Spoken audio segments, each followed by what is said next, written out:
Common wisdom in the games industry is that it's risky to have a female lead, as games with a female lead are harder to sell than those with a male lead.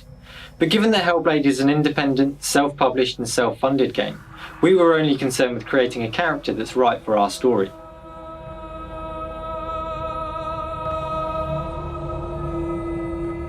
Several months ago, I came across an article about a Celtic goddess that had just been discovered. They found a 1600-year-old shrine with various offerings inside, some of which read something like, "To the goddess Senua, we willingly fulfilled our vow." I loved the name Senua and I loved the mystery behind it. We would never know who she was, what her story was, but that's what sparked the idea. Inspired by the article, Tamim came up with a new concept for a Viking and Celtic themed game and started to write down his first notes. To create a character of intense realism, beauty, anger and history. A mystery that drives the action and story forward, revealing more and more seductive details as she descends deeper into a vision of hell. She is a challenging female form. Not sexy, not skimpy, not young, not skinny, yet stunning, compelling and believable. With this brief, Alex started working up some concepts. Some were too game-like, some were too fantastical. But eventually, he arrived at two illustrations, a full body shot and a portrait that really captured the essence of the character.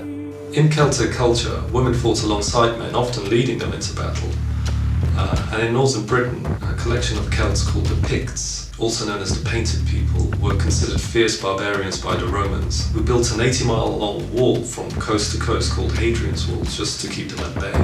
Senua is a Pict, and as the Pictish are tough people, it was important that she reflected that.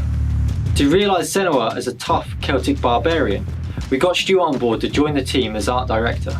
So I took the concept art and tried to break it down into real-world references and expand on some areas in terms of their detail. She had to be kind of lean, but also have very pronounced kind of muscles. We wanted her to look like a hardened warrior type, full of scars and battle wounds. From here, Claire took it and the brief was to do kind of a 3D concept quite quickly, just stuck it in ZBrush and sculpt something up that we can iterate on quickly and move around and really get a feel for the character. Stu started prototyping ideas on how to create organic materials in real time, such as fur, cloth and hair that can react to the wind and animation. These are all things that are very difficult to achieve in engine, but add greatly to the believability of the character. Both Craig and Stu also tried out a new face scanning method, using a member of the team. This was to create a more realistic looking character for the release of our Hellblade teaser trailer. I used a process called photogrammetry to record Melina. Essentially, we take a lot of photographs from different angles and then reconstruct them to create a 3D model and a texture map. So I scanned in her pores and her wrinkles in 3D, and this gave us a really nice interaction with the lighting and made her skin feel much more lifelike and natural. Scanning a real-world face and using it directly in the game can lead to the uncanny valley effect, where a face doesn't feel natural or believable in the context of the CG world. But it did give Stu an excellent base from which to sculpt Senua's unique face.